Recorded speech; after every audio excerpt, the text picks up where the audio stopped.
লেবাননের রাজধানী বৈরুতে বিমান হামলা চালিয়েছে ইসরায়েল। এই ঘটনার পর সেখান থেকে ধোঁয়ার কুণ্ডলী বের হতে দেখা গেছে।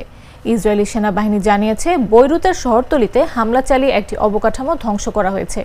লেবাননের ইরানি দূতাবাস এই ইসরায়েলি হামলার নিন্দা জানিয়েছে এবং বলেছে, এই হামলার মাধ্যমে ইসরায়েলের আগ্রাসন, অপরাধ এবং সন্ত্রাসের চরিত্র ফুটে উঠেছে। এদিকে গাজায় ইসরায়েলি বাহিনীর হামলা অব্যাহত রয়েছে।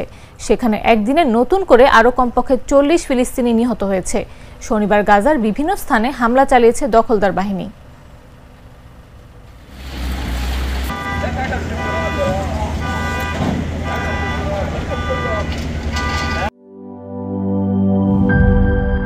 নাটা জেলি আর পানীয়র এক অসম কম্বিনেশন ড্রিঙ্কো। চিল থাকতে চান? ড্রিঙ্কো চাবান।